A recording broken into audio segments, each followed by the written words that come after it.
नमस्कार दोस्तों, आकार आईएएस के डिजिटल प्लेटफॉर्म पे मैं राकेश नागर आप सभी लोगों का बहुत बहुत स्वागत करता हूं।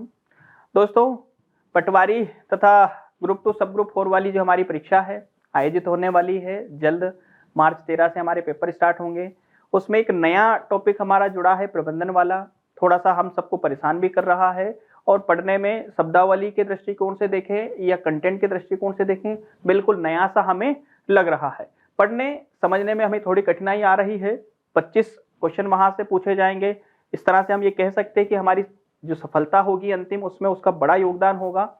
इसलिए हमारा ये प्रयास है कि हम थोड़े से प्रबंधन के कुछ क्वेश्चन आपके बीच लेके आए हैं, जिनसे विषय की थोड़ी समझ आपके बीच विकसित हो सके और उससे रिलेटेड क्या क्या क्वेश्चन पूछे जा सकते हैं उनको हम आपके बीच यहाँ पर लेके आए हैं, ताकि विषय के साथ आप प्रश्नों को कोरिलेट कर सके। और ये एक पहला वीडियो है, इसके बाद कुछ और वीडियो भी हम आपके लिए इस तरह के क्वेश्चन आंसर डिस्कशन के लेके आएंगे, ताकि आप अपनी पटवारी या ग्रुप 2 सब ग्रुप 4 की जो अन्य वैकेंसियां हैं उनमें सफलता सुनिश्चित कर सके। एक एक करके क्वेश्चन हम डिस्कस करेंगे। सारे प्रबंधन के यहाँ क्वेश्चन है, कुछ उसकी थ्योरी जो बैकग्राउंड हिस्ट्री होगी उसका भी हम यहाँ पर डिस्कशन करेंगे। सबसे पहला क्वेश्चन हमारे सामने यहाँ पर लिखा हुआ है, ध्यान से समझना, क्योंकि प्रबंधन की जो भाषा है वो कई बार हो क्या रहा है, अभी हमने जो 1-1.5 महीने में देखा है, आकार आईएएस के प्लेटफॉर्म से टेस्ट सीरीज भी चल रही है, वहां पर भी हमने देखा है कि थोड़ा समझने में कठिनाई हो रही है, क्वेश्चन को समझने में कठिनाई हो रही है। उसका सबसे बड़ा कारण जो हमने पाया है वो दो है। एक तो ये कि ये जो विषय है ये बिल्कुल जीएस के पर्सपेक्टिव से भिन्न है। जो हमारा जीएस पढ़ने का तरीका है या जीएस जो अभी तक हमने पढ़ा है किसी भी प्रकार की तैयारी के क्रम में, उन विषयों में और प्रबंधन में बिल्कुल डिफरेंट है। तो एक नया विषय है हमारे सामने। और दूसरा जो बड़ी बाधा इसके सामने है वो ये है कि ये मूलतः अंग्रेजी का विषय है, मूलतः इंग्लिश का है ये सब्जेक्ट। इस कारण से यहाँ पर जो शब्दावली है वो इंग्लिश से ट्रांसलेट होके ही हिंदी में आई है, इसलिए समझने में हमें थोड़ी कठिनाई होती है। तो हम यहाँ पर ये भी कोशिश करेंगे कि इससे रिलेटेड इंग्लिश टर्म क्या है उनको आपको बता दें और चीजों को थोड़ा सा समझाएं। जैसे सबसे पहला क्वेश्चन है, प्रबंधन के सिद्धांत के बारे में निम्नलिखित में से कौन सा विकल्प सही नहीं है। अब देखो जरा, प्रबंधन क्या होता है इस विषय में आप पढ़ चुके होंगे, आपके पास कोई नोट्स होगा या आपने कहीं पर कोई क्लास ज्वाइन की होगी, वहां पर आप समझ रहे होंगे कि प्रबंधन क्या है। सामान्य रूप से हम ये कह सकते हैं कि प्रबंधन क्या है, एक व्यवस्था है। प्रबंधन क्या है, एक व्यवस्था है जिसमें व्यक्ति अन्य लोगों से कार्य करवाता है। प्रबंधन क्या है, एक व्यवस्था है जिसमें कोई व्यक्ति एक प्रबंधक होता है, मैनेजर होता है, जो अन्य लोगों से काम करवाता है। ये एक सामान्य आशय हमने आपको बताया। अब प्रबंधन के सिद्धांत क्या है, तो स्वाभाविक रूप से कि कोई व्यक्ति इस व्यवस्था को कैसे बेहतर से बेहतर बनाए कि वो अन्य लोगों से बेहतर ढंग से काम ले सके और अपने संगठन के संबंध में परिणाम सर्वोच्च प्राप्त कर सके या बेहतर रिजल्ट प्राप्त कर सके। इसके लिए कई लोगों ने सिद्धांत दिए हैं। जैसे दो महत्वपूर्ण सिद्धांत हम सबके सामने हैं। एक तो फेयोल के सिद्धांत हैं, फेयोल महोदय ने प्रबंधन के 14 सिद्धांत दिए हैं, और टेलर महोदय ने वैज्ञानिक प्रबंधन के सिद्धांत दिए हैं। टेलर ने वैज्ञानिक प्रबंधन के सिद्धांत दिए। तो ये दो प्रकार के सिद्धांत हमारे सामने हैं।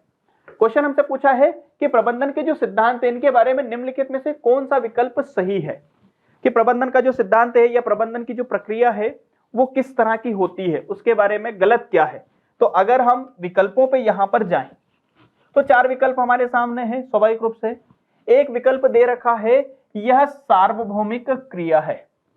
तो प्रबंधन के सिद्धांत या प्रबंधन की जो प्रक्रिया है वो सार्वभौमिक क्रिया है। सार्वभौमिक क्रिया का मतलब क्या होता है, तो ऐसी क्रिया जो कहां चलती हो, सभी जगह लागू हो, उसको क्या कहेंगे हम, सार्वभौमिक क्रिया।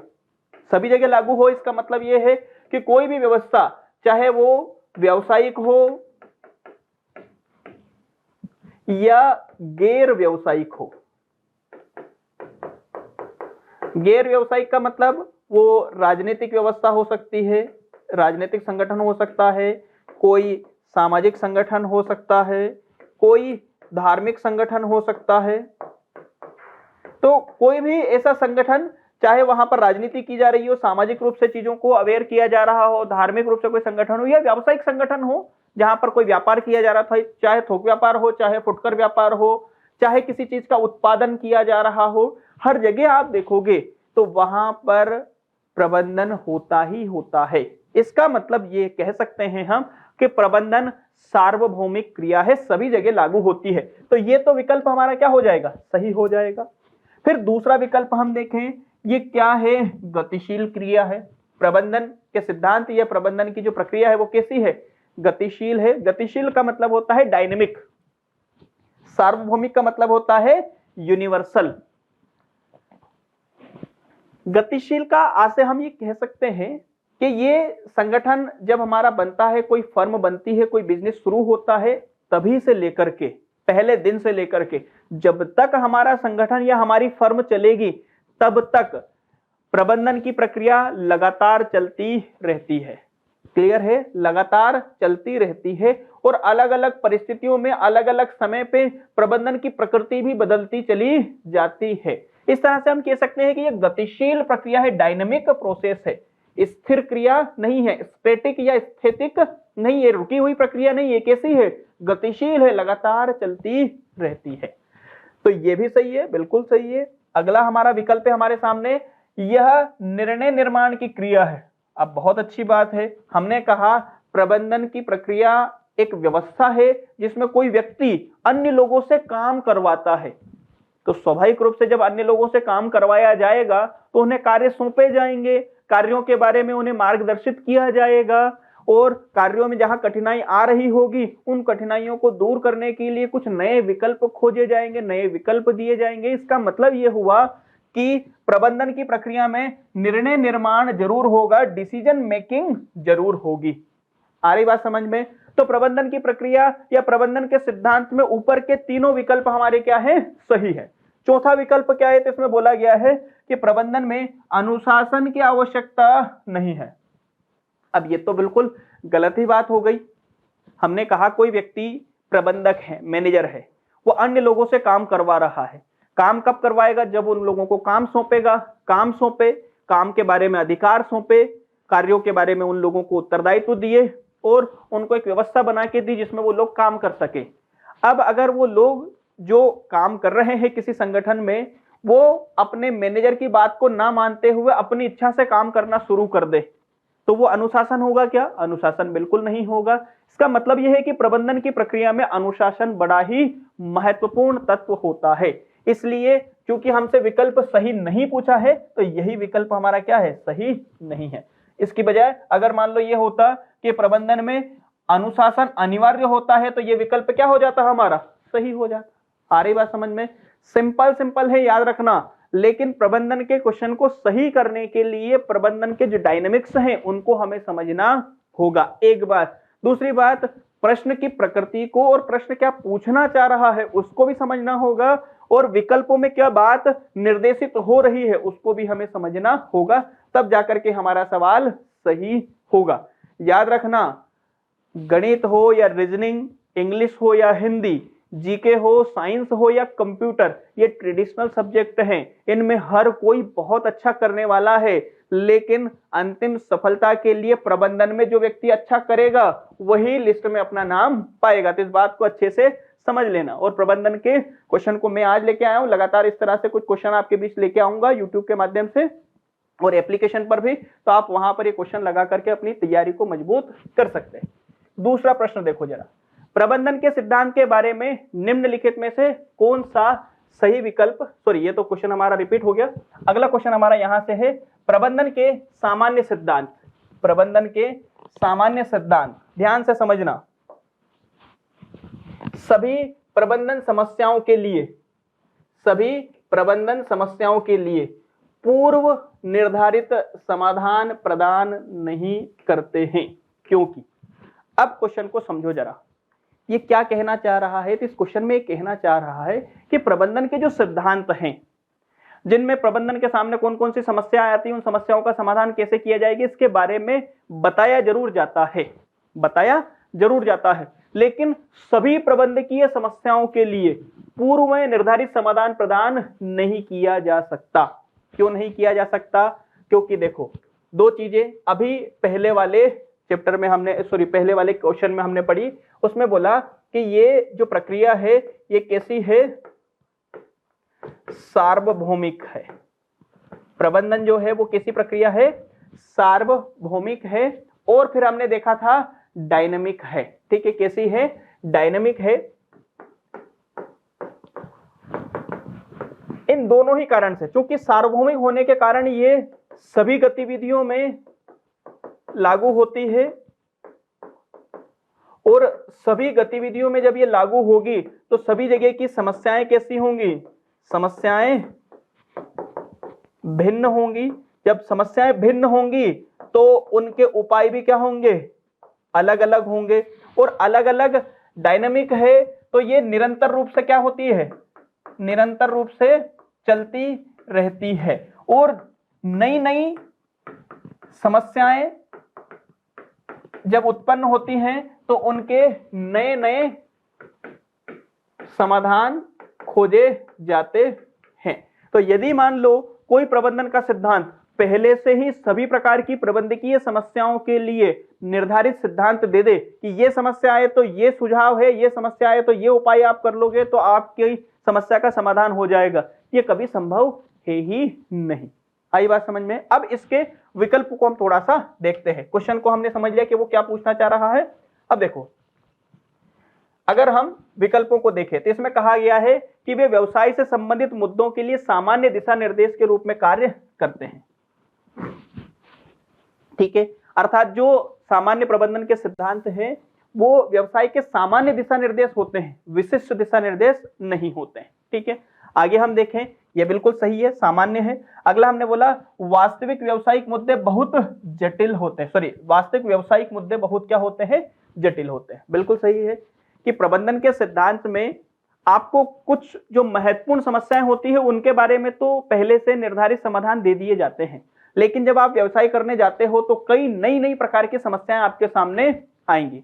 अब नई नई समस्या आएंगी तो उनके समाधान भी कैसे होंगे? नए नए होंगे। इसलिए हम ये कह रहे हैं कि ये जो व्यावसायिक मुद्दे हैं बहुत जटिल होते हैं, इनके लिए पहले से निर्धारित समाधान प्रदान करना संभव नहीं होता। फिर हमने कहा वास्तविक व्यावसायिक मुद्दे बहुत गतिशील होते हैं। अभी हमने कहा कि गतिशील मतलब कि डायनामिक होते हैं, लगातार क्या होते रहते हैं? बदलते रहते हैं।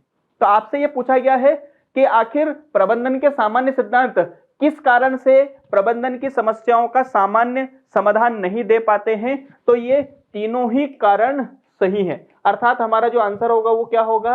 आंसर हमारा हो जाएगा उपरोक्त सभी वो कारण हैं जिसके कारण से सामान्य प्रबंधन के सिद्धांत प्रबंधन की सभी जो समस्याएं हैं उनके लिए पूर्व निर्धारित समाधान नहीं दे पाते हैं। क्लियर है? अगला अगर प्रश्न हम देखें तो उसमें कहा गया है, ध्यान से समझते चलना, भविष्य का अनुमान लगाना, भविष्य का अनुमान लगाना तथा इसका सामना करने के लिए कार्य की योजना का खाका तैयार करना क्या है? देखो, सीधे सीधे एक परिभाषा दी है, उस परिभाषा के 4 विकल्प यहां पर दिए हुए हैं। उन विकल्पों में से आपको यह समझना है कि यह परिभाषा किसकी है। अब हम इस प्रश्न को छोड़ दें तो यहां 4 विकल्प पे आए। तो सबसे पहला विकल्प हमारे सामने है नियोजन। नियोजन को हम क्या कहते हैं? नियोजन को हम कहते हैं प्लानिंग। प्लानिंग क्या होती है? तो जब हम किसी भविष्य की चीजों के बारे में पूर्वानुमान लगाते हैं, प्लानिंग में यही करते हैं। जैसे मान लो हमने हमारी स्टडी की प्लानिंग करनी है। किसकी प्लानिंग करनी है? स्टडी की प्लानिंग करनी है। स्टडी किसके लिए? तो हमें क्या करना है साहब? पटवारी की जो हमारी परीक्षा है इसे पास करना है। पटवारी की जो परीक्षा है इसे पास करना है, इसके लिए हमें क्या करना है? स्टडी करना है। तो अब हम प्लानिंग करेंगे कि हमारे पास समय कितना है, तो हमने समय यहां निकाल लिया 2 महीने है। फिर हम यह देखेंगे कि हमारा सिलेबस क्या क्या है। तो सिलेबस हमने देखा कि यहां पर 8 विषय हमें दिए हुए हैं। फिर इन विषयों के लिए आपको कहां से पढ़ना है, कहां से आपको इनके टेस्ट लगाना है और कौन कौन सी बुक आपको इनके लिए पढ़ना है। तो भविष्य के लिए आप क्या कर रहे हो, पहले से ही क्या लगा रहे हो यहाँ पर, पूर्वानुमान। ठीक है, तो जब भी आप किसी चीज के लिए पूर्वानुमान लगाते हो और पूर्वानुमान के बाद में भविष्य में कौन से कार्य आपको करने हैं, इनको क्या करते हो आप, निर्धारित करते हो, तो उसी को क्या कहा जाएगा, उसी को कहा जाएगा प्लानिंग या नियोजन। तो यहां पर हमारे आंसर, क्वेश्चन का आंसर तो पहले ही विकल्प में मिल गया कि भविष्य के लिए अनुमान लगाना और उनका सामना करने के लिए कार्य की योजना का खाका तैयार करना क्या कहलाता है, नियोजन कहलाता है। क्या कहलाता है, नियोजन कहलाता है। अगला है हमारा, इसी में दे रखा है, हम चीजों को थोड़ा सा समझ लेते हैं। जैसे हमारा विकल्प है एक संगठन। संगठन क्या है, तो संगठन को बोला जाता है इंग्लिश में ऑर्गेनाइजेशन। क्या होता है ऑर्गेनाइजेशन या संगठन, तो इसमें यह कहा जाता है, इसकी परिभाषा या आशय में, कि जब कोई प्रबंधक अपने संगठन के कार्यों का या अपने फर्म के या अपने व्यवसाय के कार्यों का क्या करता है, वर्गीकरण करता है। कार्यों का क्या करता है, वर्गीकरण करता है। कार्यों का वर्गीकरण करके लोगों को कार्य सौंपता है, या कार्यों का वर्गीकरण करके इन कार्यों को करने के लिए लोगों को नियुक्त करता है, तथा नियुक्त करके उन लोगों को कार्य सौंपता है। फिर इन कार्यों को पूरा करने के लिए लोगों को उत्तरदायित्व देता है, लोगों को अधिकार देता है। ये पूरी प्रक्रिया क्या कहलाती है, संगठन कहलाती है। ध्यान से समझना, जब कोई प्रबंधक या किसी व्यवसाय का मालिक अपने संगठन के लिए, अपने फर्म के लिए, अपने व्यवसाय के लिए कार्यों का निर्धारण करता है, कार्यों का वर्गीकरण करता है, इन कार्यों को करने के लिए लोगों को नियुक्त करता है, उन नियुक्त किए हुए लोगों को कार्य सौंपता है, कार्यों को करने के लिए अधिकार तथा उसके संबंध में उत्तरदायित्व देता है। यह पूरी प्रक्रिया क्या कहलाती है, यही प्रक्रिया संगठन कहलाती है। आ रही बात समझ में। फिर एक शब्द है हमारा नेतृत्व। क्या होता है, नेतृत्व किसे कहते हैं, तो नेतृत्व का इंग्लिश है हमारा लीडरशिप।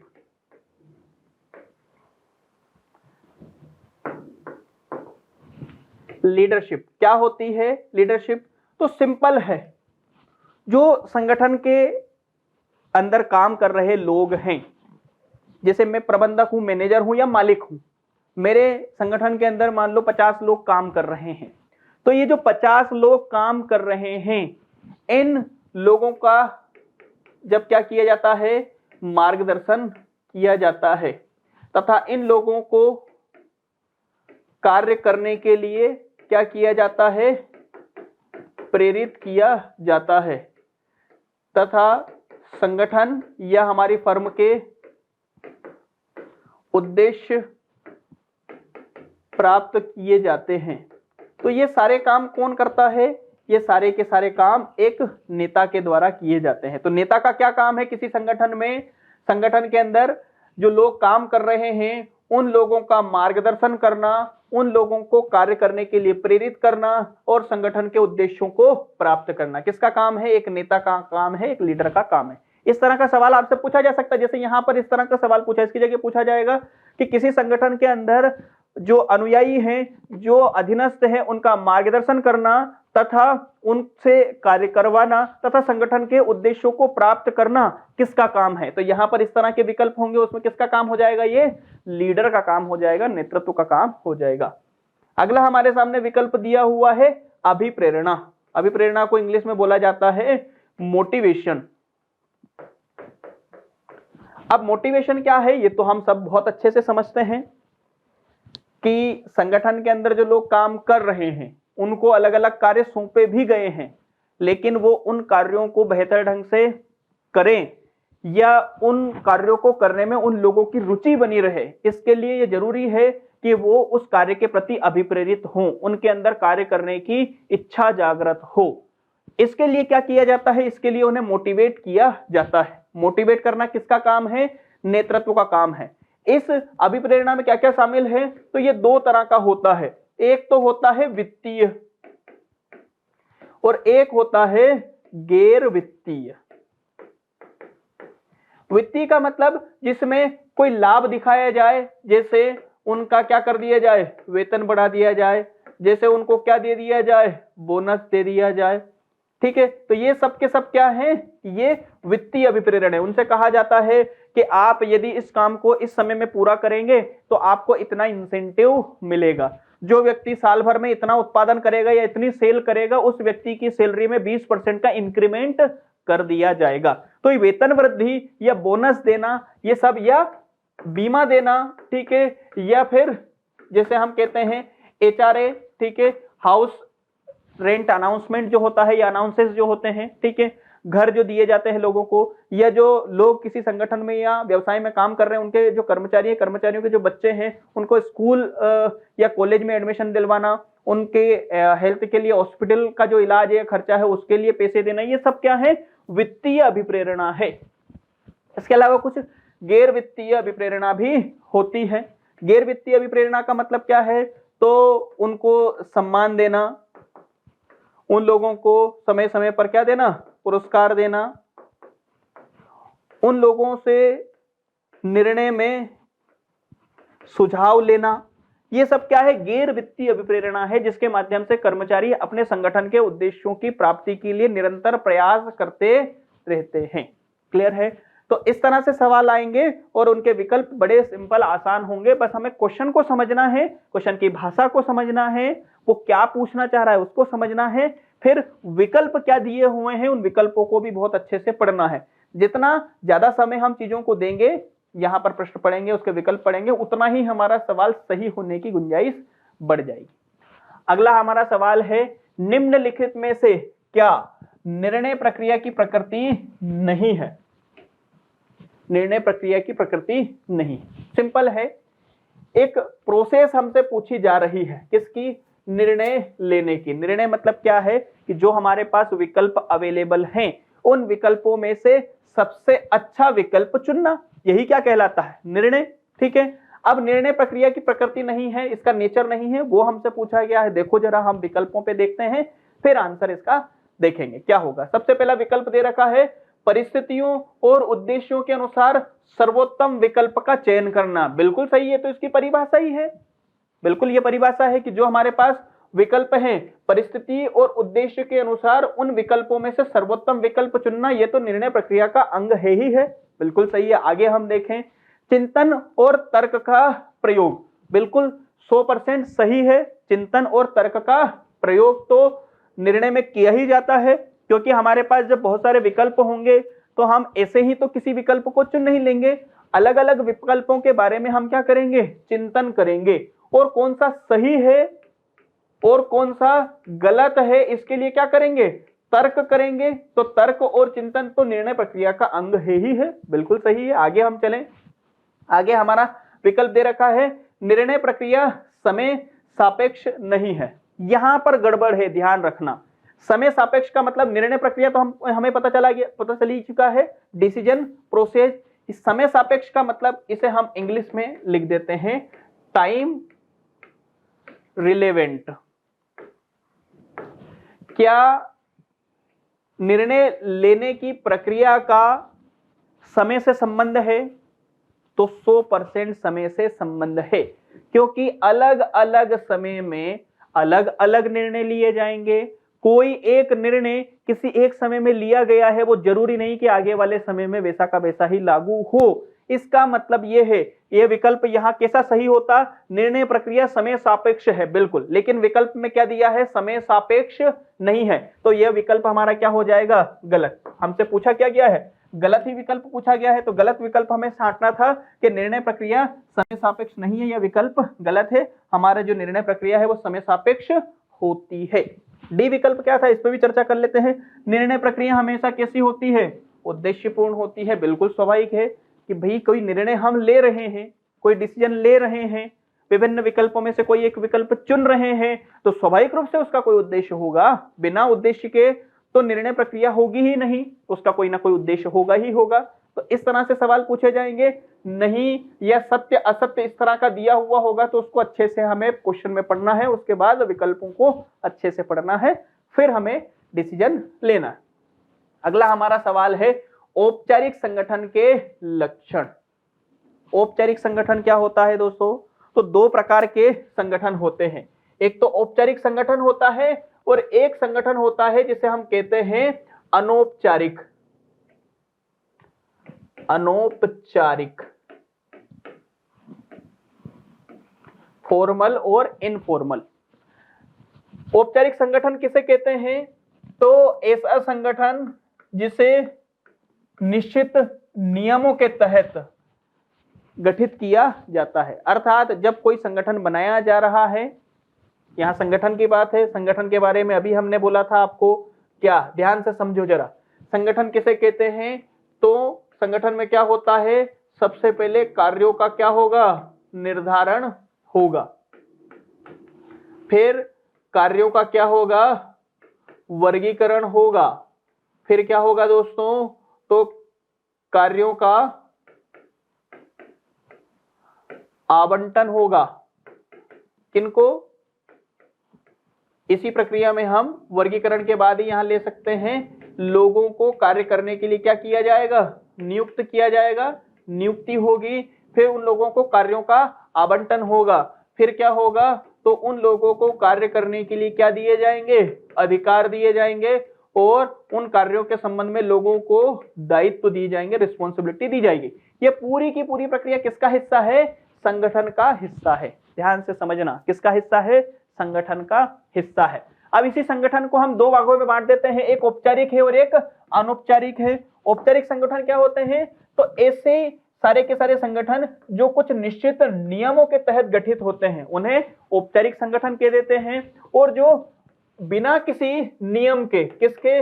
बिना नियम के गठित होते हैं, उनको क्या कहेंगे? अनौपचारिक संगठन।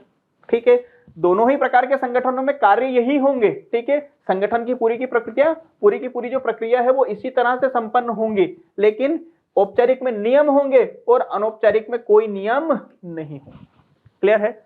अब सवाल पे हम आते हैं, क्या पूछा गया है कि जो औपचारिक संगठन होते हैं इनके क्या लक्षण होते हैं, कौन सा लक्षण होता है इसमें? तो देखो जरा, अधिकारों का प्रत्यायोजन।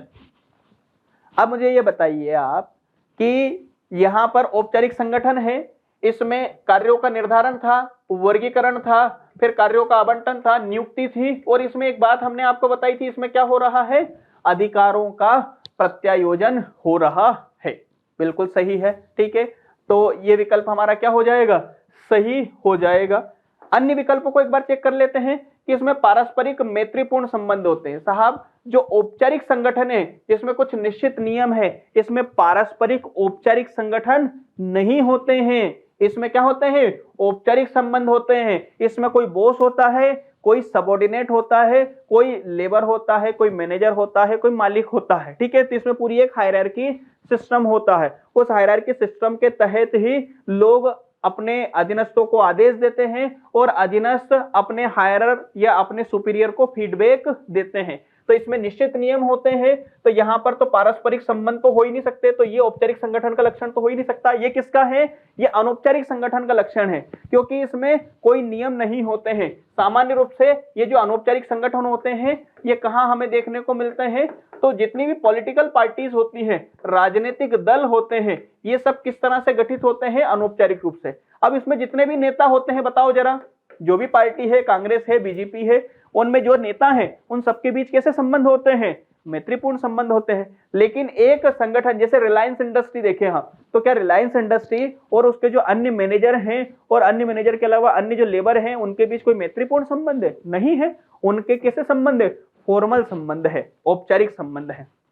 फिर हम देखें अधिकारों का प्रत्यायोजन नहीं होना, यह तो बिल्कुल गलत ही है, क्योंकि औपचारिक संगठन में क्या होगा?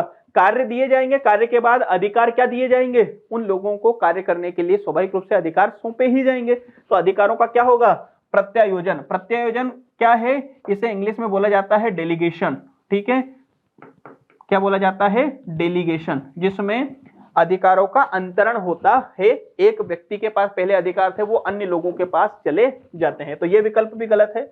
फिर हमने देखा व्यक्तिगत समझ पर आधारित कार्य विभाजन, बिल्कुल गलत है। ये तो अनौपचारिक संगठन में होता है। यहां पर तो जो व्यक्ति योग्य होगा, उस व्यक्ति को उसकी योग्यता के अनुसार नियुक्त किया जाएगा और उसी के अनुसार उसे कार्य आवंटित किए जाएंगे। किसमें? औपचारिक संगठन में। तो व्यक्तिगत समझ पर नहीं होता है, ये व्यक्तिगत योग्यता पर आधारित होता है। कैसे होता है मैं बता देता हूं आपको। व्यक्तिगत योग्यता पर आधारित कार्यों का वर्गीकरण। क्लियर है? तो सवाल की प्रकृति को हमें समझना, बार बार मैं जोर देके कह रहा हूं कि सवाल की प्रकृति को हमें समझना है। आगे चले हम, अगला प्रश्न है हमारा, जब प्रबंधक अपना कार्य बढ़ने पर, कोई प्रबंधक है, जैसे मान लो मैं हूं, स्वाभाविक रूप से मैंने एक दुकान खोली, किराने की दुकान खोली, और मैं ही उसका मालिक हूं और मैं ही पूरा का पूरा काम कर रहा हूं। अब क्या होगा कि धीरे धीरे धीरे धीरे मेरे ग्राहक बढ़ेंगे, ग्राहक बढ़ेंगे तो मैं अपनी दुकान में माल भी बढ़ाऊंगा, माल बढ़ाऊंगा तो क्या होगा, अब धीरे धीरे बहुत सारे लोग मेरी दुकान पर सामान खरीदने के लिए आ रहे हैं। पहले मैं ही उन लोगों को सामान निकाल के देता था, मैं ही हिसाब बनाता था, मैं ही उनसे पैसे वसूलता था। ठीक है, अगर किसी का फोन पे ऑर्डर आ गया तो उसका सामान पैक करके मैं ही उसके घर देने जाता था। अगर किसी का सामान लेने आया कोई व्यक्ति और उसने बोला कि मैं आपको 15 दिन बाद सामान दूंगा, तो उसको उधारी की एंट्री मैं ही करता था, फिर 15 दिन बाद पैसे लेने भी मैं ही जाता था, क्योंकि मेरा कार्य कम था। लेकिन धीरे धीरे अब क्या हो रहा है, मेरा काम बढ़ रहा है। तो जब कार्य बढ़ता है तो व्यक्ति अपने नीचे निम्न प्रबंधकों को, निम्न प्रबंधक मतलब कि किनको नियुक्त कर रहा है, वो अधीनस्थों को। किसको? अधीनस्थ मतलब इनको क्या बोलते हैं, सबऑर्डिनेट। सबऑर्डिनेट्स को क्या करता है व्यक्ति, नियुक्त करता है, और अपना कार्य क्या करता है, आसान करता है। ठीक है, उन्हें सौंप देता है और अपने कार्य को क्या कर देता है, आसान कर देता है। तो इस प्रकार का संगठन कौन सा संगठन होता है, ध्यान से समझना। हमने क्लासेस जब प्रबंधन की ली है उसमें पूरा डिटेल में सारी चीजें समझाई है। ठीक है, लेकिन फिर भी क्योंकि ये क्वेश्चन आंसर सीरीज है, इसमें भी हम आपको चीजें समझाने का प्रयास करते हैं कि ये संगठन 4 प्रकार हमारे सामने यहाँ पर दिए हुए हैं। ये संगठन के क्या है, प्रारूप हैं। ये क्या है, संगठन के प्रारूप हैं। इसमें एक और प्रारूप होता है, 5 प्रकार के होते हैं, जिसे एक को कहते हैं नेटवर्क संगठन। अब पहले मैं इन 5 प्रारूपों के बारे में हल्का हल्का आपको बता देता हूं, फिर हम क्वेश्चन पर फिर से जाएंगे और उसका आंसर देखने का प्रयास करेंगे। सबसे पहला दे रखा है रेखा संगठन। रेखा संगठन कैसा होता है, तो एक रेखा में होता है। कैसा होता है, एक रेखा में होता है। जैसे आप देखोगे इसमें सबसे पहले हमने कह दिया, यहां लिख दिया कि एक व्यक्ति होता है मालिक, मालिक के नीचे कौन होता है, प्रबंधक, मैनेजर। फिर इसके नीचे कौन होता है, उप प्रबंधक। फिर इसके नीचे कौन होता है, सहायक प्रबंधक। आ रही बात समझ में? तो जब एक रेखा में पूरा का पूरा संगठन संगठित होता है और मालिक के काम बढ़ जाते हैं तो वो अपने नीचे प्रबंधकों को नियुक्त कर लेता है। फिर प्रबंधक के काम बढ़ जाते हैं तो अपने नीचे वो उप प्रबंधकों को नियुक्त कर लेता है, और उप प्रबंधक के जब काम बढ़ जाते हैं तो वो अपने नीचे एक सहायक प्रबंधक को नियुक्त कर लेता है। तो ऐसा संगठन कौन सा संगठन है, रेखा संगठन। ये कैसा है, एक रेखा में है। आ रही बात समझ में? तो इस प्रकार के संगठन को हम क्या कहते हैं, रेखा संगठन कहते हैं। ध्यान से समझना। और यहां पर मैं आपको बता दूं कि हमारे प्रश्न का जवाब भी क्या है, रेखा संगठन, क्योंकि इसमें दे रखा है प्रबंधक अपना कार्य बढ़ने के साथ ही अधीनस्थों या निम्न प्रबंधकों की नियुक्ति करता है और अपने काम को आसान कर लेता है, उसे क्या कहते हैं, रेखा संगठन। लेकिन हम अन्य प्रकार के संगठन प्रारूप की भी हल्की सी चर्चा यहां पर कर ही लेते हैं। जैसे अगला संगठन हमारा दे रखा है यहां पर कार्यात्मक संगठन। कार्यात्मक संगठन क्या होता है, तो कार्यात्मक संगठन का मतलब सीधा सीधा सा यह है कि इसमें सबसे पहले संगठन के अंदर विभाग बनाए जाते हैं।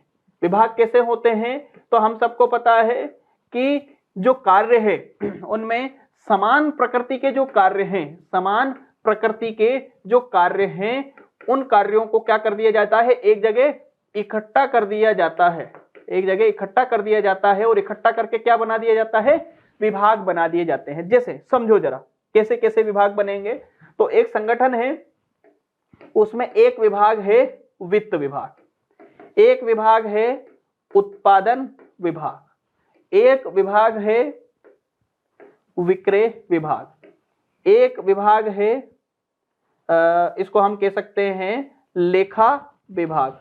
कौन सा, लेखा विभाग। एक विभाग है जिसको हम कहते हैं गुणवत्ता नियंत्रण, गुणवत्ता नियंत्रण विभाग, जिसे हम कहते हैं क्वालिटी कंट्रोल डिपार्टमेंट।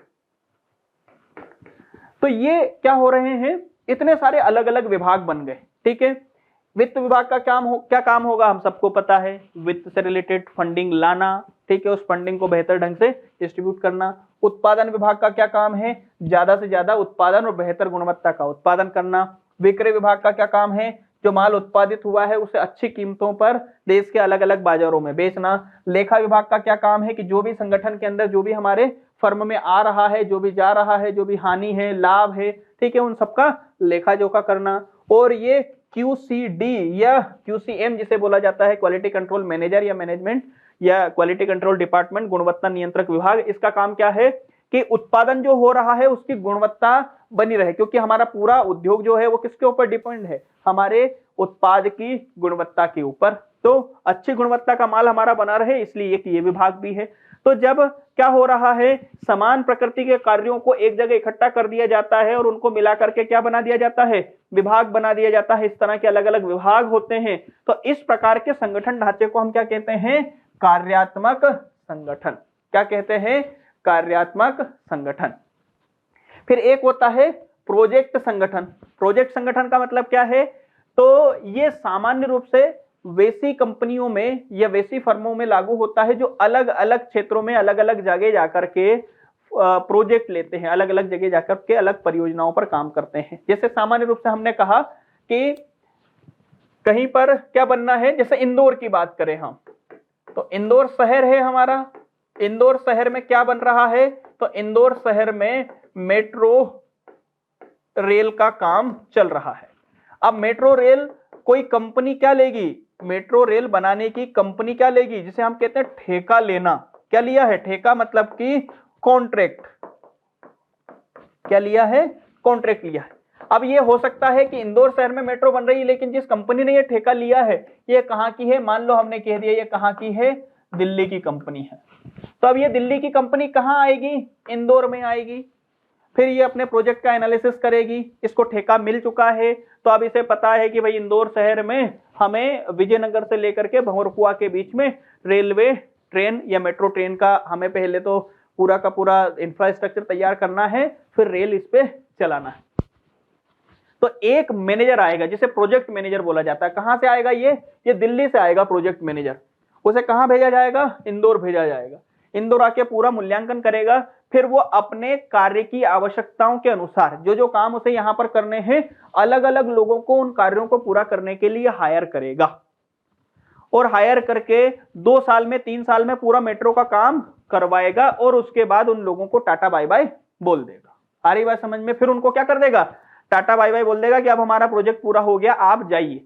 तो जब किसी तात्कालिक परियोजना के लिए काम पर कोई जाता है या काम पर कोई कंपनी अपना ठेका लेती है और वहां पर अलग अलग लोगों को काम पर रखा जाता है, उनकी नियुक्तियां होती है, उसके अनुसार उन्हें तात्कालिक प्रशिक्षण देकर के काम लिया जाता है और फिर प्रोजेक्ट समाप्ति के बाद उनकी नौकरी समाप्त कर दी जाती है, तो उसे बोला जाता है प्रोजेक्ट संगठन। क्लियर है? ये ठेका प्रवृत्ति जो हमारे देश में काम करने की होती है उसमें ये प्रोजेक्ट संगठन काम करते हैं। फिर अगला है हमारा सांचा संगठन। इसे बोला जाता है इंग्लिश में मैट्रिक्स ऑर्गेनाइजेशन। मैट्रिक्स ऑर्गेनाइजेशन जो है ये कार्यात्मक या फंक्शनल ऑर्गेनाइजेशन और प्रोजेक्ट ऑर्गेनाइजेशन दोनों का मिक्स रूप है। इन दोनों का क्या है, मिक्स रूप है। इसमें क्या होता है, तो इस सांचा संगठन वाले में पहले से ये जो दिल्ली वाली कंपनी है ये पहले से ही क्या बना के रखती है, पहले से ही लोगों को नियुक्त करके रखती है। कैसे कि बहुत सारे सिविल इंजीनियर उसने नियुक्त करके रखे हैं, अलग अलग प्रोजेक्ट डिजाइनर उसके पास हैं, कई सारे श्रमिक उसने पहले से ही हायर करके रखे हैं, कई मशीनें उसने खरीद के रखी है। अब वो तैयार बैठा है कि जब भी कोई प्रोजेक्ट कहीं पर निकलेगा मैं तुरंत उस प्रोजेक्ट को लूंगा और उस पर काम चालू कर दूंगा।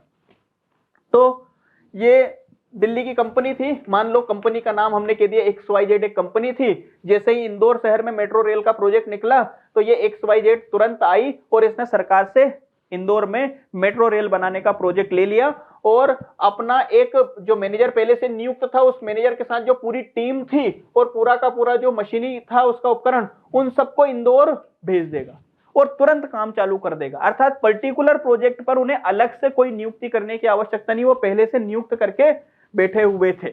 इसका सबसे बड़ा लाभ होता है कि जो भी व्यावसायिक अवसर होते हैं, जो भी बिजनेस अपॉर्चुनिटीज होती हैं, उनको तुरंत कंपनी प्राप्त कर लेती है। किसमें? सांचा संगठन में। जबकि प्रोजेक्ट संगठन में क्या होता है, पहले प्रोजेक्ट लिया जाता है, फिर जाकर के लोगों को नियुक्त किया जाता है। तो प्रोजेक्ट और कार्यात्मक दोनों का मिश्र रूप कौन सा है? मैट्रिक्स या सांचा संगठन। फिर अगला एक पांचवा संगठन प्रारूप भी है हमारा, जिसे हम कहते हैं नेटवर्क संगठन या नेटवर्क ऑर्गेनाइजेशन।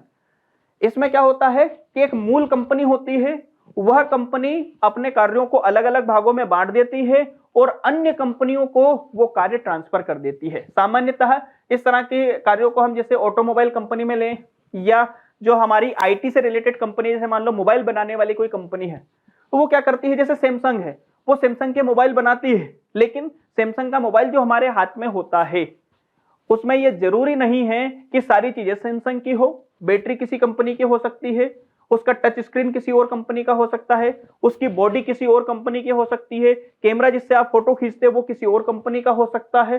तो अलग अलग कंपनियां, सैमसंग कंपनी क्या कर रही है, अलग अलग कंपनियों से उस मोबाइल के कंपोनेंट बनवा रही है और वहां से उनको ऑर्डर देती है, वहां से उन सब चीजों को इकट्ठा करती है और अपनी कंपनी में अपना लेवल लगाती है और उन सबको असेंबल करती है और मार्केट में बेचने के लिए आ जाती है कि ये लीजिए सैमसंग का मोबाइल।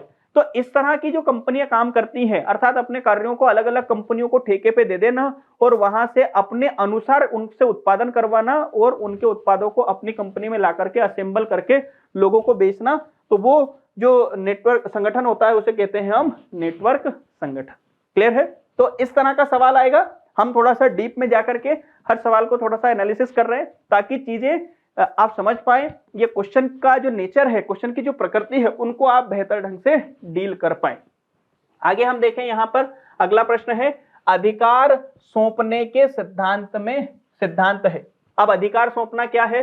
तो अधिकार सौंपने को बोला जाता है अथॉरिटी डेलीगेशन। क्या होता होगा इसमें? तो नाम से हमें समझ में आ रहा है कि एक ऐसी प्रक्रिया जिसमें किसी एक व्यक्ति के पास या यूं कहते हैं हम कि कोई एक व्यक्ति है जो क्या है, किसी कंपनी का मालिक है, उस मालिक के पास क्या थे, बहुत सारे अधिकार थे। वो अन्य लोगों को क्या करता है, अन्य लोगों को अधिकार दे देता है, कुछ अधिकार क्या कर देता है, लोगों को दे देता है। तो उसी प्रक्रिया को हम क्या कहते हैं, अधिकार सौंपना। ठीक है, अब इस सिद्धांत में क्या क्या है तो देखो जरा, विकल्पों को हम देखते हैं कि संतुलन का सिद्धांत, बिल्कुल संतुलन का सिद्धांत, इसमें बैलेंस बना रहता है। कैसे बैलेंस बना रहता है कि जब मालिक के पास कार्यभार बढ़ता है तो कुछ कार्य वो अपने अधीनस्थों को सौंप देता है, इससे क्या बना रहता है, संतुलन बना रहता है, एक बैलेंस बना रहता है।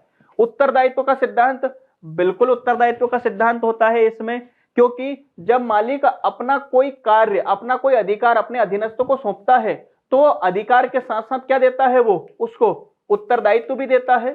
जैसे अगर मान लो कोई मालिक है, अभी हमने कहा था कि एक किराने की दुकान मैंने खोली, मेरी दुकान लगातार क्या होती जा रही है, बढ़ती जा रही है। अब मैं क्या कर रहा हूं कि मैं सामान निकालने के लिए कुछ लड़कों को हायर कर रहा हूं, कुछ लोग ऐसे हैं, 2-3 लोग ऐसे हैं जो बिल बनाने का काम कर रहे हैं, कुछ लोग ऐसे हैं जो लोग हमारे फोन पर हमें ऑर्डर देते हैं और उनको घर जाकर के सामान या परचून का सामान डिलीवर करते हैं। तो इस तरह से कई सारे लोग हमने हायर कर लिए हैं। अब हमने क्या किया है कि जो व्यक्ति एक हमने बिल बनाने के लिए नियुक्त किया है, उस व्यक्ति को हमने बिल बनाने के अधिकार दे दिए हैं कि वो रेट लगाएगा, एक फिक्स रेट है, उस रेट के अनुसार क्या करेगा, वो सबके बिल बनाते जाएगा, जो जो सामान निकाल करके लड़के उसे देंगे और बिल बना करके वो हमें देगा, हम सामने वाले से पैसे लेकर के काट करके पैसे उसे दे देंगे। ऐसा सामान्यतः हम देखते हैं रोजमर्रा के हमारे जीवन में।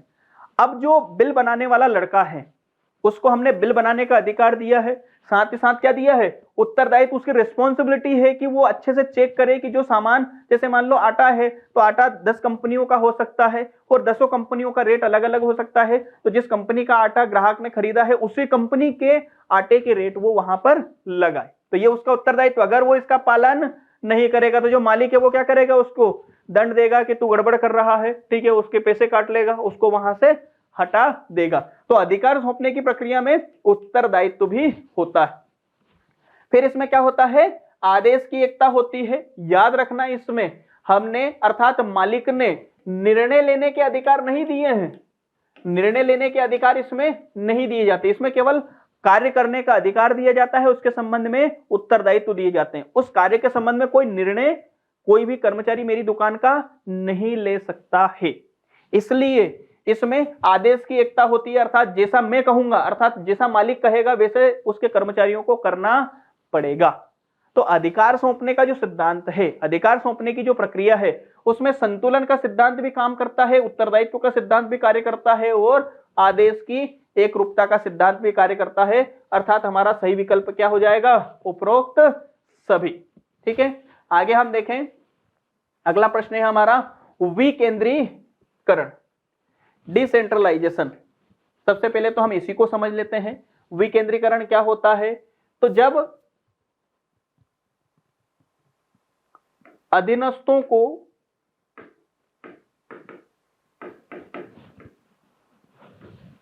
कार्य करने के अधिकार तथा उत्तरदायित्व दिए जाते हैं, इन अधिकारों और उत्तरदायित्व के साथ निर्णय लेने का अधिकार भी दिया जाता है, निर्णय लेने का अधिकार भी दिया जाता है, तो उसको क्या कहते हैं हम, विकेंद्रीकरण। अगर सामान्य भाषा में हम समझना चाहें कि विकेंद्रीकरण क्या है, तो हम कह सकते हैं कि जब किसी संगठन में निर्णय उसी स्तर पे लिए जाए, किसी संगठन में निर्णय उसी स्तर पे लिए जाए जहां पर कार्य किया जा रहा है, तो उसे क्या कहा जाएगा, विकेंद्रीकरण। एक स्थिति होती है कि जब निर्णय सारे के सारे कौन ले, शीर्ष प्रबंधक ले और निर्णयों को अपने अधीनस्थों को सौंप दे कि भाई मैंने ये निर्णय लिया है, इसके अनुसार सबको काम करना है। एक स्थिति यह हो सकती है कि जब मालिक निर्णय लेने का अधिकार अधीनस्थों को दे दे कि भाई आपको ये काम करना है और इस काम के संबंध में जो जो निर्णय लेने हो, जो जो डिसीजन लेने हो, वो आप अपने हिसाब से ले लीजिए। ठीक है, तो उसे विकेंद्रीकरण कहते हैं। और जब मालिक खुद सारे निर्णय लेता है तो उसे कहते हैं केंद्रीकरण, सेंट्रलाइजेशन, और इसे कहते हैं हम डिसेंट्रलाइजेशन अर्थात विकेंद्रीकरण। अब विकेंद्रीकरण के दोष क्या हैं? सामान्य रूप से तो ये अच्छा ही माना जाता है कि जब लोगों को जहां पर काम हो रहा है वहीं निर्णय लेने के अधिकार दे दिए जाते हैं, तो वो उत्पन्न परिस्थितियों के अनुसार, उत्पन्न समस्याओं के अनुसार अपने निर्णय लेते हैं, तुरंत निर्णय लेते हैं और उन निर्णयों को लागू करके समस्या का समाधान कर देते हैं। जबकि केंद्रीकरण की प्रक्रिया में क्या होता है कि जो भी निर्णय लेने होते हैं उन निर्णयों के संबंध में अपने मालिकों से पहले सलाह मशवरा किया जाता है और फिर उस सलाह मशवरे के अनुसार जो ऊपर से आदेश आता है उस आदेश को पालन करते हुए निर्णय लिया जाता है। तो ये तो अच्छा माना जाता है, लेकिन इसके कुछ दोष भी हो सकते हैं। वो कौन सा दोष है, देखो जरा।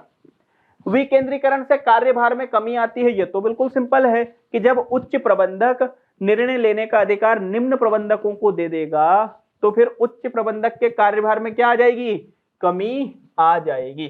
फिर इसके अलावा देखें हम प्रबंधकों के निर्णय में तत्परता। अब यहां पर भी हम ये कह सकते हैं कि भैया ये एक उच्च प्रबंधक था, इसने यहां पर तीन निम्न प्रबंधक नियुक्त किए हुए थे। इन निम्न प्रबंधकों को उसने क्या कर दिया, विकेंद्रीकरण कर दिया और निर्णय लेने का इन्हीं को अधिकार दे दिया।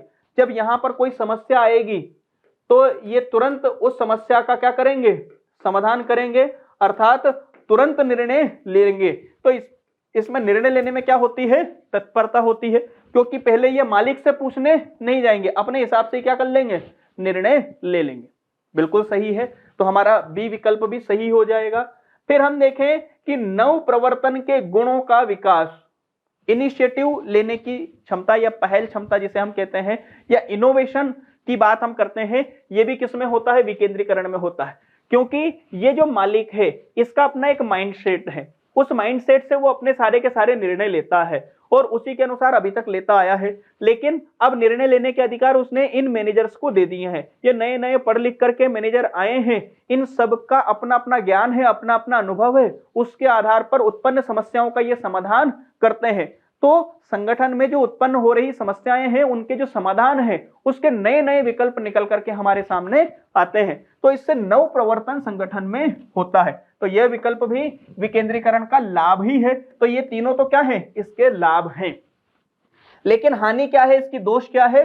तो प्रबंधन या प्रबंधक के व्यय में क्या हो जाती है, वृद्धि हो जाती है। ये जरूर होता है, क्योंकि जब विकेंद्रीकरण किया जाता है, डिसेंट्रलाइजेशन किया जाता है, तो स्वाभाविक रूप से निर्णय लेने के लिए कई सारे प्रबंधक नियुक्त किए जाते हैं। जब ये पहले एक अकेला व्यक्ति था तो अपने निर्णय लेता था और अधीनस्थों को सौंप देता था।